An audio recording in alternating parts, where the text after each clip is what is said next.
Which distribution code would be on Edna's Form 1099-R? She is a disabled, 52-year-old, single taxpayer who received Form 1099-R for a distribution from her IRA. Code 1, Code 3, Code 4, Code 7. Put on your thinking cap and pause this video. Resume when you're ready to continue. Now is a good time to remind you to hydrate. Did you say B is correct? You are so on point. Congratulations. Code 3 is for disability. Edna is disabled, and the distribution she received was due to her own disability. Let's look at these other codes. Code 1 is an early distribution with no known exception. This code would not be used for Edna because even though she is not older than age 59 and a half, she is disabled. Code 4 means that this is a death benefit.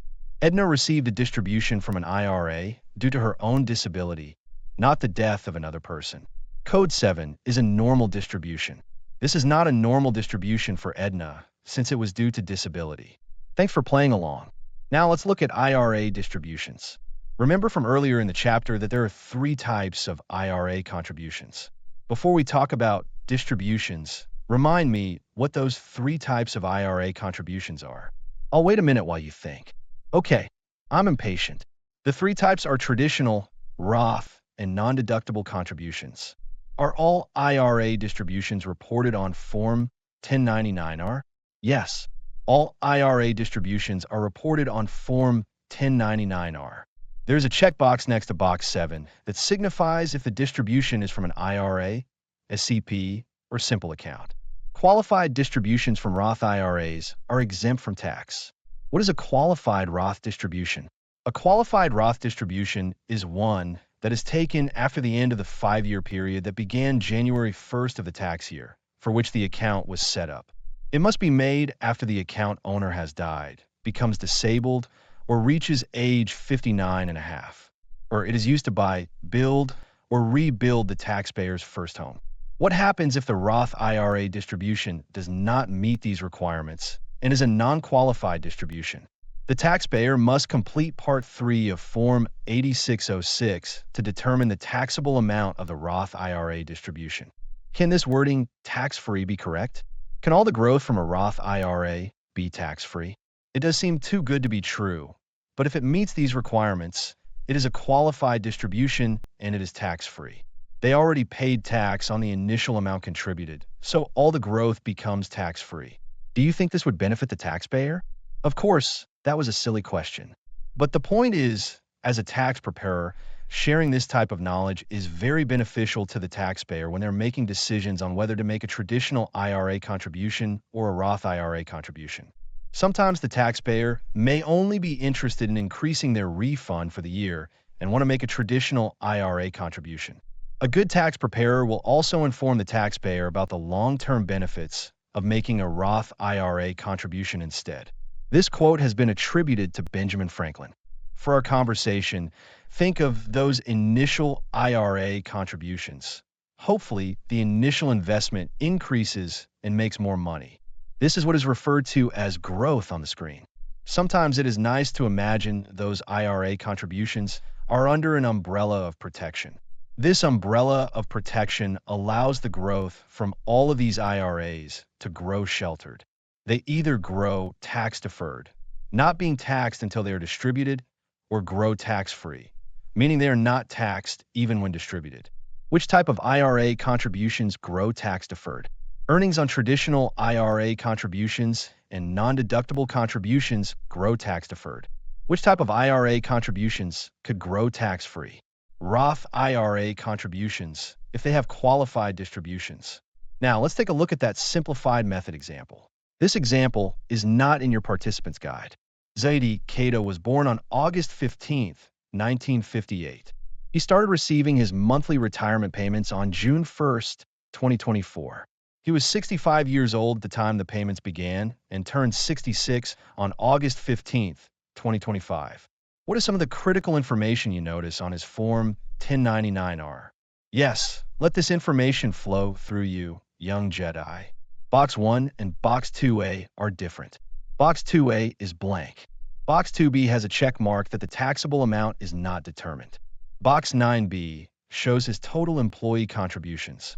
Why are these three box entries important to notice? Boxes 2A and 2B let us know the issuer of the Form 1099-R did not know how much of the gross distribution was taxable, and the taxpayer will have to determine the amount. Box 9B lets us know he contributed some after-tax contributions to this pension. This information is required to use the simplified method to figure out the taxable amount of the distribution. What amount is entered on line 1? $18,000, the amount from box 1 of Form 1099-R. What amount is entered on line 2? $35,000, the amount from box 9B of Form 1099-R. What do we need to look at to fill in line 3? Table 1. In order to use Table 1, what age will we use? Age 65.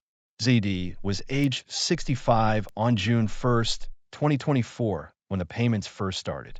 Even though he was age 66 at the end of the tax year, for this table, we have to use the age at the time the payments began. What amount is entered on line 3? That's right, $260. The $260 came from the third row for ages 61 to 65 in the third column, since the payments started after November 18, 1996. Here is the completed worksheet. Why didn't we enter anything on line 6? I'm glad you asked. Since the payments started during the year, nothing has been recovered tax-free in prior years. What amount will be on line 6 next year? Line 6 will be $942 next year, the amount from line 10 of this year's worksheet. In addition to line 6, what will be different on next year's worksheet when he receives a full year of payments? Of course, the Form 1099-R amount in box 1 could be different. In addition, line 5 will be for 12 months of payments instead of 7. What will be the same on next year's worksheet? Line 3 will not change because he was 65 years old when he first started receiving the payments. Now it's time for our fifth check for understanding question. Using the simplified method, under what circumstances would Table 2 be used? The payments come from a 403B plan. The person receiving the payment is over age 75 when the payments begin. Payments are based on the annuitant's life and the life of one beneficiary. The pension was received before 1996. Pause, and when you're ready, continue on. Did you guess C as the correct answer? You are a regular genius. Table 2 is used when there is a basis in the plan and the payments are based on the annuitant's life and the life of one beneficiary.